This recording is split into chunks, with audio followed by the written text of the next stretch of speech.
Hey guys, welcome back to the Pulling Curls podcast. Today on episode 219, we are talking about organizing under your sink. So let's untangle it. Hi, I'm Hilary, a serial overcomplicator. I'm also a nurse, mom to three, and the curly head behind Pulling Curls and the Pregnancy Nurse. This podcast aims to help us stop overcomplicating things and remember how much easier it is to keep things simple. Let's smooth out those snarls with Pregnancy and Parenting Untangled, the Pulling Curls podcast.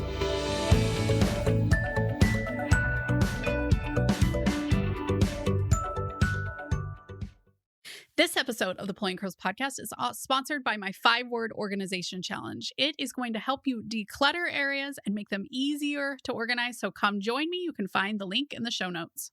Okay, I've got 5 tips for organizing under your sink, so let's get started. First off, under your sink is deep.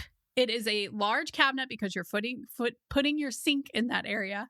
And so a lot of times it's super deep. And I think it's really important to decide how you're going to use the back of the cabinet. Are you going to use drawers? That is my preferred method so that I can have things that reach to the back of the cabinet. I can pull them forward and can grab the things at the back of the drawer.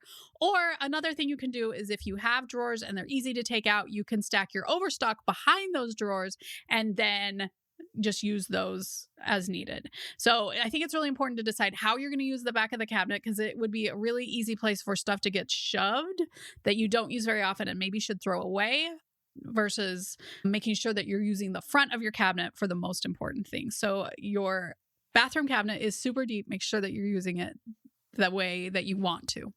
Okay, the second thing is that usually it is quite tall for a cabinet, right? And there usually isn't like a second shelf because you've got the plumbing for your sink under the cabinet. So I like to use either drawers. You can find drawers a lot of times. Definitely go check out my places that I love to shop for home organization podcast because I talk about where I found the stuff to help my daughter organize under her sink. But using drawers can be really helpful. But sometimes what I do is I'll use the little shelves. So they'll have like a mini shelf. So you can put something underneath it. You can put like a container underneath it. You pull that out just like it's a drawer. And then you can put a taller container on top of that you can pull out and grab the things at the back so that you can use all of that space. Now, those mini shelves come in a variety of sizes. I found them at Home Goods, Costco, online. So check for something that would work for you. They, in general, don't have to be super sturdy because we're not putting super heavy things on there, but make sure that you're buying one that will work for what you need because there are ones at the Dollar Tree and they work great for like snacks in my pantry, but they probably wouldn't be great for my under cabinet beauty items because I think all of my gel would probably collapse those. Okay, number 3 is something that we've talked about in a podcast before. I have a whole podcast on decluttering your beauty items, but you need to figure out what you actually need, right? And this can be difficult. So I have a little section for Halloween makeup. I obviously don't use that very frequently, but when my daughter wants to have like bright red cheeks, it's nice to have around. Although I am probably not the best as far as like throwing that makeup away when it's ready to be thrown away and I could get a new palette at Walmart for $5. So, would my space be better used just, buying those when we need it? Maybe so, but decide what you actually need. And I think that's going to vary person to person. But stop saving things that you wished work when you know that they don't work. You've tried them out in a couple seasons. You've tried them out a couple times. I am the worst at keeping gel conditioner that I don't think works. Sometimes even in really good spots where I could be keeping things that I love in that spot instead, or having some overstock of the things that I love. I'm keeping this, conditioner that always makes my hair super frizzy, but I paid money for it, so I want to use it. Am I the only one? Tell me over on Instagram if you're the one that would keep things that you don't actually need because you spent money on it and you're a little bit embarrassed. Maybe just me. That's fine. Along those same lines, what do you reach for frequently, right? So for me, I have to have, an extra bottle of contact lens solution close by because I like to go to the very nubbins of contact lens solution. I want to have my hair dryer easy to grab. I want to have the gel that I love close by. So putting the things that you use most frequently really easily accessible is important. And then culling the things, we're going to talk more about that. Don't you worry. Okay, number 4 is to leave spots for things that you need. We organized my daughter's under the sink cabinet and we left no room for toilet paper. Now, she does have a linen closet right outside that we were able to keep toilet paper in, but it was a good reminder to me that sometimes we're so focused on beauty and, lady products, we aren't thinking, oh, we need to stash toilet paper in here in case we need an extra roll. So make sure that you're leaving rooms for things like towels, toilet paper. Don't just turn all of it into beauty. If that is a place that you would like to store your towels, try and make that happen for you, right?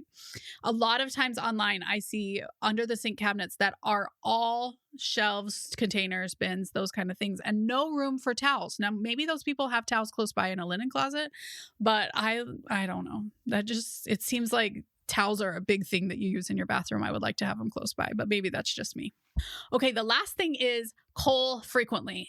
Oftentimes I'll think this system just isn't working anymore, when in reality, it doesn't work anymore because I'm holding on to things that didn't work. See option number 3, right? Hillary's still holding on to that gel. She's holding on to that makeup that just it lasts like 3 seconds and then you can't even tell she put anything on, but I'm holding on to it. You guys know what I'm talking about. Cull frequently. Don't be afraid to say that's a sunk cost.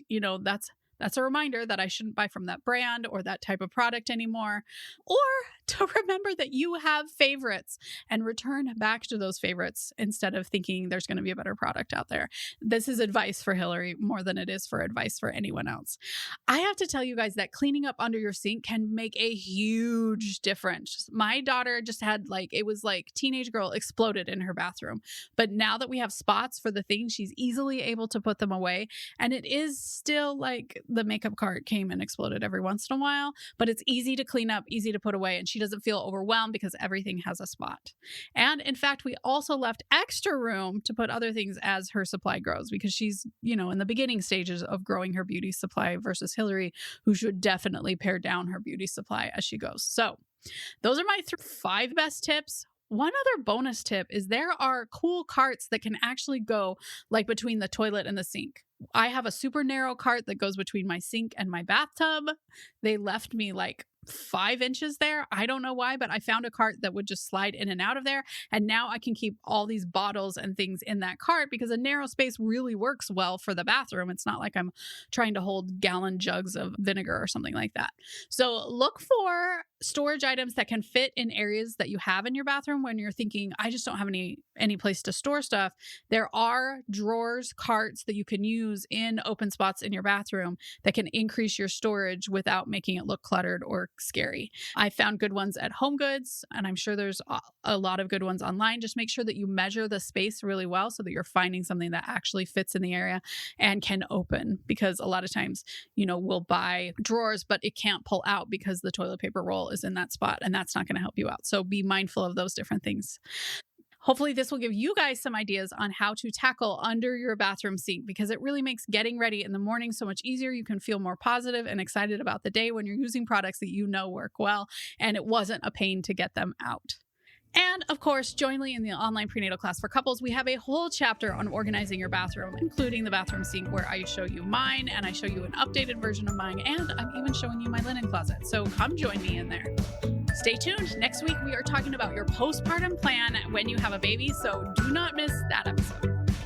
Thanks for joining us on the Pulling Curls podcast today. If you liked today's episode, please consider reviewing, sharing, subscribing. It really helps our podcast grow. Thank you.